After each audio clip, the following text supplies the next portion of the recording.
Hi, this is Adam and Brent with It Takes Two Takes. We're going to do another 80s throwback rewatch. In this case, we're going to do the 1986 movie RAD. That's the whole title, just RAD. Came out in 1986. The original title for the movie, just a little history, Balls Out. This movie is about BMX racing, which it came out when I was 10 years old. So, of course, I was riding a bicycle all the time in 1986 because kids rode bicycles in 1986. So, yeah, this is one of those movies that was repeated a lot on HBO during the day. And absolutely, I watched it on HBO quite a bit. You were what, like 8, Brent? Probably. I was 8, and my friend across the street had it on VHS. And we watched it nonstop. Before we get any too much further in this, if you like videos like this, we recently did one on Highlander. If you like these videos, go ahead and like, subscribe, comment, share, all that good stuff. I'm sure you're not new to YouTube, so go ahead and do that. It was such a fun movie. I mean, this is not Oscar-winning performances or anything like that, but this is, and you'll only recognize probably a few of the actors, right? The evil corporate guy in charge of the race. You'll probably recognize him from being the hotel owner from Dirty Dancing, right? The kind of older businessman who kind of comes to the rescue. You'll recognize him for all sorts of things. Fast Times at Ridgemont High, My Favorite Martian. You know, there's all sorts of things you'll recognize him from. And for those of you who watch sitcoms in the 90s, you will recognize Lori Loughlin, very young, who played Aunt Becky on Full House. So, and you can't forget the most important actress in the entire movie, Adrian, from the Rocky movies. Talia Shire, yeah. Well, yeah. The movie was produced, I'm not sure about directed, but I'm pretty sure it was produced by her husband at the time, which is the movie was actually directed by the same guy who made the Bandit 1 and 2 and the Cannonball Run movies. Yeah, this was a project that was kind of like her husband's project. And so I think that's part of the reason she was on board with it. Yeah. RAD is one of those crazy movies that's like, it is so pointless in the whole, like, yeah, it was a BMX movie and stuff, but the people that came out of this movie or were involved, like, they did huge things. Like, you have director for the Bandit. Later on in the movie, you'll see a set of twins who ended up writing the Conjuring movies, Conjuring 1 and 2, and I think one of them like produced Annabelle. And you have Adrian, you have the director from Bandit and Cannonball Run. Yeah, I think it's the main actor is the only one who didn't really go anywhere. Yeah. But at the end of March, it celebrated its 35th anniversary. And so we thought, what the hell? We should definitely do a rewatch together on this and, you know, kind of get what our 2021 review of this is at this point. Without much further ado, I think we should just go ahead and jump into it. Well, I've seen this movie dozens of times. No sarcasm. I've seen this dozens of times. I can tell you what bikes, what parts. I have 3 Haros in my garage right now. A lot of the stuff you're seeing right now doesn't translate to 2021 at all because it's all about how far can you jump, how many backflips can you do. So like the street style freestyle that they're doing now, you don't see that anymore. You know, You see big jumps and big air and X Games. Here's another thing that's outdated right here. Delivering newspapers on bicycles. They made a video game out of this. Oh, yeah. Paperboy. This is like where it's not really morning, but hey, we'll add a gradient to the sky to make it seem like maybe it is. And she totally didn't notice a guy flying off the hood of her car. Gnarly. There he is. Mr. Hand. Aloha, Mr. Hand.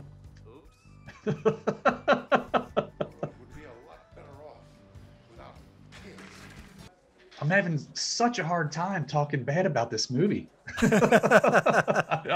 Oh, there was a sexual assault right there. It's my time. It's your time. It's our time. Figure if you're here and I'm here. Doesn't that make it our time? So the whole plot of this movie is so Thin? non-existent. Like, it's very thin.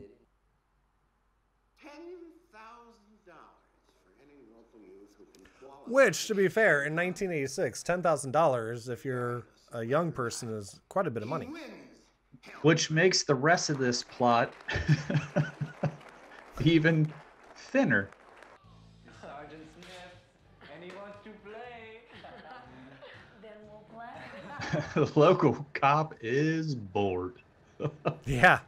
Some of the parts in like this particular scene are definitely like ridiculous as far as these two racing through this lumber yard, right? Yeah, like how to get up there.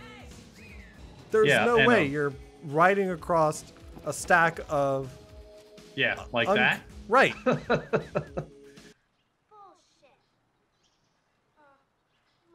Such language on a little kid. Back when all the groceries were always put in brown paper bags. No real kid would actually pick up those groceries. They would leave them for their mom.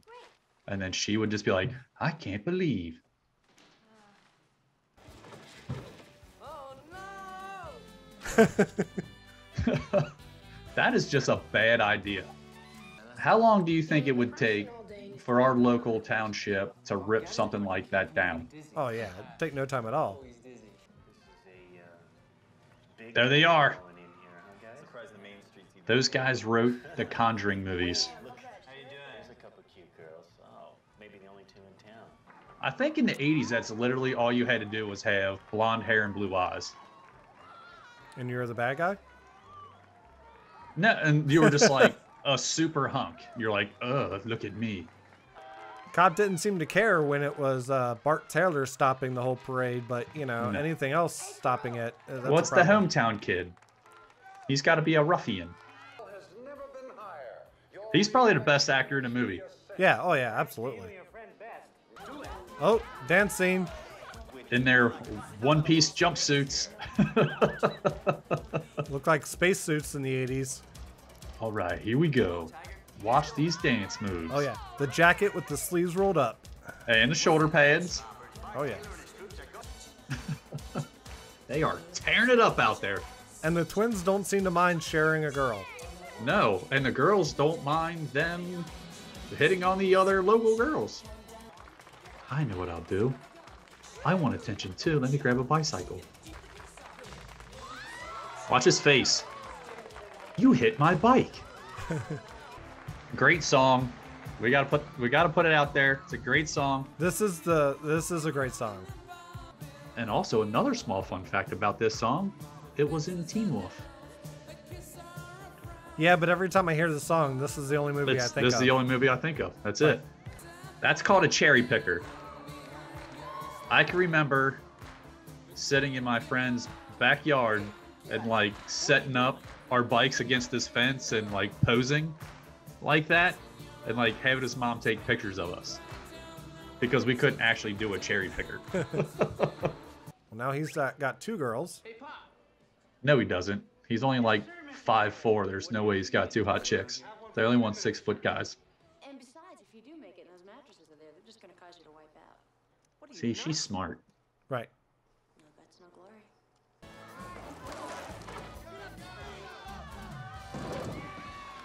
He just got rammed in the back with a seat. I didn't get a chance to thank you. Maybe he likes being rammed in the back with the seat. That's fair. That's fair. I saw the way he looked at Bart. Right. You're trying to forge Mom's name? Boy. Hell track will freeze over, and Mom will be home, and he still won't have it right. Hell track will freeze over. Ha ha ha ha. I see what she did there. Right. Let's put on the fight. Rocky's fighting tonight.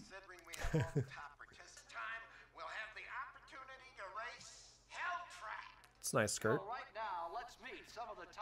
Well, you're looking at skirts. I'm like looking at helmets and visors. And They weren't at that time. They weren't showing any bikes, so you know. They were focused on a girl in a skirt. Here we go. Another great song from this movie. I forgot how happy this movie made me. It's just... Every move is like a lightning. Stan Bush wrote a lot of songs for 80s movies, including a couple of songs for the Transformers animated movie in the 80s.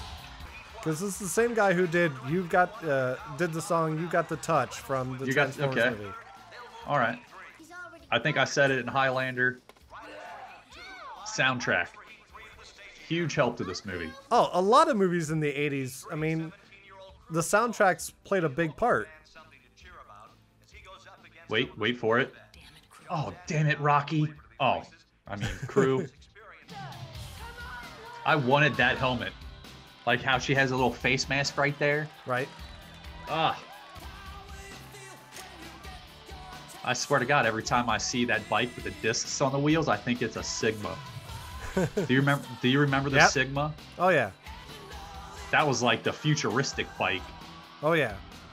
Man, that's a tough break, Luke. I'm sorry. I have never bent a rim like that. I know. Yeah, same here. I've done ignorant stuff and hurt myself really bad on a bicycle. And I've never tacoed a wheel. But now we're just cheating. Right. And taking out other riders. I'm gonna create my own shortcuts. Like here. Like yeah. There's clearly flags on the post denoting the track. Right. And none of the races did he finish first, you know? No. But Hell Track's going to be different. Oh, right. Shit. Hold on, Adam. She's got that mom face on. We got the drama in the movie. Here comes the drama. We got the "you're not going to fight Rocky" face. Yep. To think of your family, Rocky. You're willing to sacrifice building a solid future. It is like they literally copy and pasted from a Rocky movie. Find out who that kid works for yet? No, Duke, I've been busy.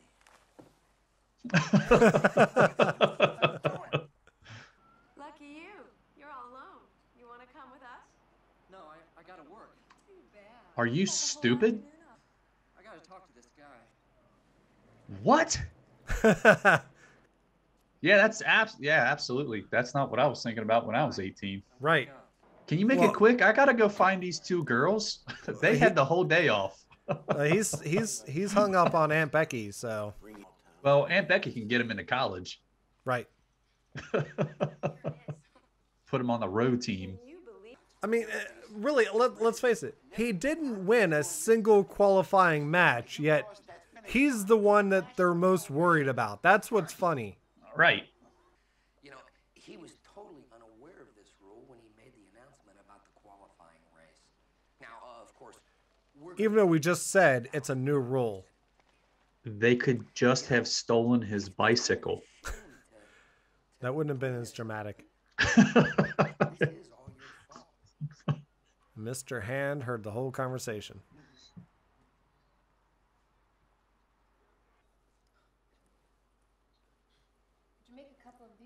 Come sit on my lap. I just met you. Right. Stranger danger. And why the hell is he driving the Corvette somebody's going to win?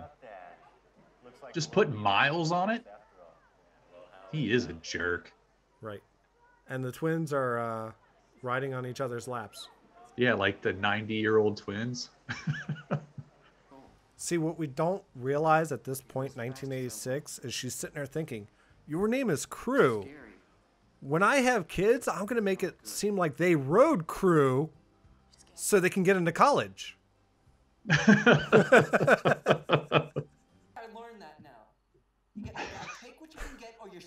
You got to have that moment where the hero loses all hope.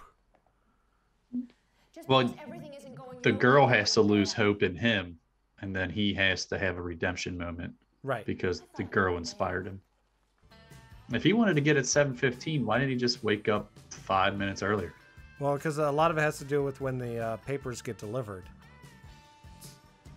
at the very beginning, they were already on their bikes when the papers got dropped off. Listen, I'm not asking for real explanations here. I'm sorry, I was paying attention. I think we should take every opportunity to give a local boy a chance. And he's such a nice boy. Because he stopped a parade for me to get through. All 30 locals are going to raise $50,000. I've chased every one of them. I think Crew and his friends. Every one of them? There's only one kid in the race, guy. And I wear my sunglasses inside. So I can. I was waiting if you were going to do that. I will never miss an opportunity to do that. Right.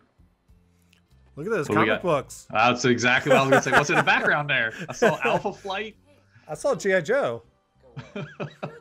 Yeah, G.I. Joe, Alpha Flight. Who is? Well, here's an interesting late note. Change. Local son Crew Jones and his RAD racing team have met the eligibility requirements. Well, what that means is we're going to have all 20 riders in competition on hell track. What movie was that? Daniel LaRusso is going to fight. You better leave, honey. I don't think I want you to hear this. Because I got a hunch that by the end of this race, they're going to be mighty valuable. Duke? Why? I'd He run right never over won a race. God, he does sound drunk the entire time he talks, doesn't he? Yep. Did you know that this movie was based off a real person? Nope. Trying to think of his name. See, It now was like, there's a flattering outfit yeah, for her right there. Yeah, I could go for that. Yeah. I'm in. I believe in you. Don't Yeah. you believe in yourself? Viola? What are you waiting for? Something Viola from is what this is loosely based on. Oh. There's the reference. Ah! That was supposed to be the name of the movie. I saw No Haro. Or Huffy. No. Really, Adam? Is that what we're going with? Huffy? Again, it's a small town, but everyone acts like they don't know each other. Yeah. Well, maybe these are some out-of-towners to watch the big No, race, Adam. like this one's like talking about how Crew is such a nice young man to his mom. I mean, he delivers the newspapers. He works in one of the local restaurants. And it's a small town. You can't tell me that everyone doesn't know who he is. So they said that this track was so bad that it couldn't be raced in one pass. That's why you see like so many close-up shots. Right. Because nobody could do it in like one thing. And if you crashed, there was like some kind of bonus you got, like a $100 or $200 bonus if you crashed. Oh, he got money right on his face. Right. I'd like to try that jump right there. Wait, he crashed twice? So I think the movie this guy was made about, or loosely based on, is Crew's stunt guy. So he might be in the credits.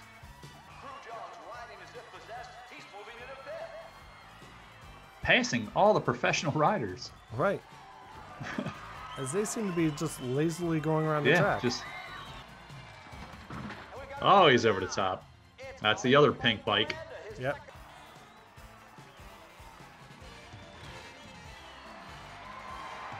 Hulk Hogan, eat your heart out. He had to do the trick that he learned, you know.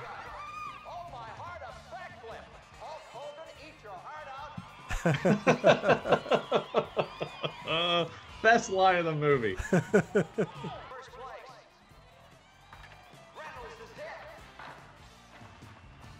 Bart takes him out. I forgot that was part of the plot, sorry. Right.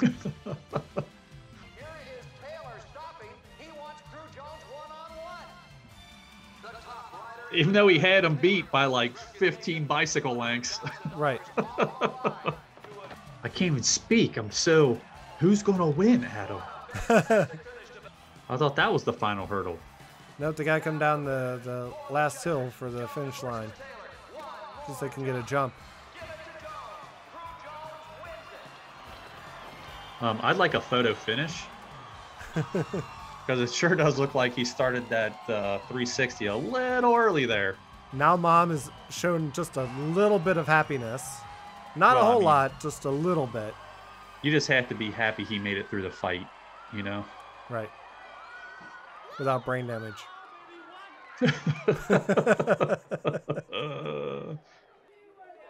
Now you got the redemption moment. Yeah. The bad guy isn't so bad. Johnny Lawrence has to hand over the trophy to him. Say, Right. good fight, kid. Good race, man. Yeah. What a team. There's the handing of the trophy. Wait a minute. So they signed him before they signed his girlfriend? Apparently I'd be so. pissed. No, I do like the fact that even in the credits they show a bunch of BMX tricks, right? I like that in the credits they show a sweet ass mullet. That thing is awesome. Eddie Fiola, that's the guy's name that this movie's based off of. Eddie Fiola. All right, well, I got nothing bad to say about that movie. That was a great movie. Enjoyed every minute. You only said a few bad things about it, like the acting. The acting, 6 of 10, 6 of 10. I'll put it on par with Godfather, So yeah, I mean, I don't think there's a whole lot of like new generation that's gonna discover that movie and go, oh my God, that was the most amazing movie I've ever seen. But I think people that are who grew up in the 80s, who probably watched that movie when they were young, who had BMX bikes, probably hold a good special moment and, special place in their heart for that movie. That's for sure. Yeah. I mean, like I said, that shaped most of my, probably until I was 17, 18 years old. That shaped me all the way up until then. I was always on my bike. I loved my bicycle, raced, I love that movie. And I hate saying anything bad about it. Because to me, it was a perfect movie. I don't know what you're talking about. Tan. Any other movie, he'll badmouth left and right. Absolutely. The effects don't hold up. If it wasn't for the soundtrack, this movie, no one would watch it. Yeah. But this movie. No, obviously acting terrible, plot very thin. Extremely thin plot. It's just, there's not a whole lot of movies about BMX bikes, right? Right. There's not. I mean, there may have been movies that had BMX bikes in it, like, E.T. You had a bunch of BMX bikes racing at the end to try and get away from the authorities. But it wasn't a movie about BMX biking, right? So it's not anywhere close to the same thing. But for us who grew up owning BMX bikes and riding them all the time throughout the neighborhood and worrying about, oh, I want to change my rims, or I want to get even as simple as the caps on your tubes. I want dice,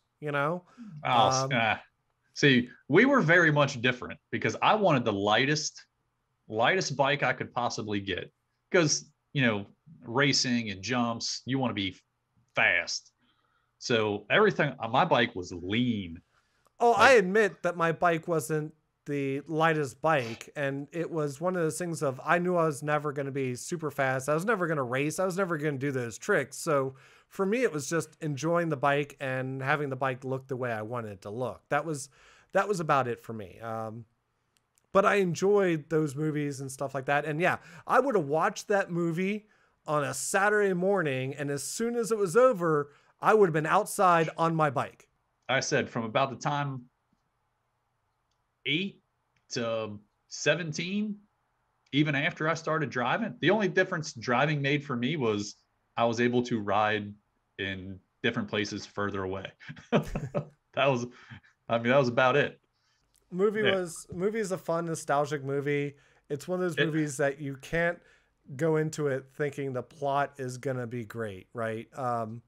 So if I had if I put nostalgia aside, because like I said, it's a huge nostalgic movie for me, huge influence movie for me. If I put it aside, it's a garbage movie. Rotten Tomatoes, the critics give it a 42%, the audience a 90%. Right, and that says it all right there. Yeah, the audience that's giving it the 90% is all people that probably grew up in the 80s who loved that movie then. Right. It's not new people. Yeah. Yeah, there wasn't any of that. Walter Goodman of the New York Times. The bicycle acrobatics behind the credits at the opening of RAD are so spectacular that you wonder what the movie can do to improve on them. The short answer is nothing. That's exactly correct. Michael Wilmington to LA Times. The whole movie reminds you more of an over-anxious teacher or coach taking a few slang words and repeating them endlessly in a doomed attempt to relate. The critics are obviously never going to, give this movie anything that is. I don't think they did. Were those like from the 80s and stuff? Oh no, because Rotten Tomatoes would have been much more probably when the Blu-ray was released or something along those lines. Okay, because I was gonna say in the 80s, I don't think this movie made money until it hit VHS. I think it bombed in theaters. Oh, I'm sure it did. It was definitely a VHS, HBO, Cinemax type of movie. I mean, it was not. It definitely didn't find its audience on the big screen. That's for sure. But no, it's still a fun movie. It's more nostalgia than anything. And yeah, that's not the last time I'll end up watching the movie. So, I know that's not, like, I've made my kids watch this movie already. Like, and after they got done, did they roll their eyes like you made us watch this movie? Yeah. And they didn't want to get on a bicycle. I was really like, let's go ride bikes. Nah, I'm good. I got my DS right here. 35th anniversary. It's fun watching it again. Won't be the last time I see it. But I'd love to hear everyone else's thoughts. Does this movie hold a special place? Do you feel like you just wasted your time watching this reaction? If you did, you should have at least gotten some fun out of our commentary.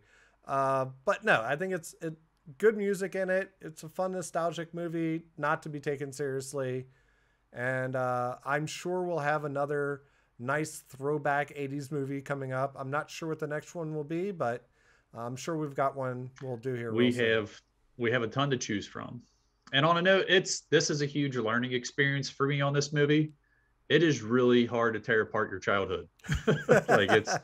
So to all the people that really enjoyed Highlander and Wildcats and we crapped on it, sorry. It's hard to crap on your childhood. I mean, it was a good learning experience for me.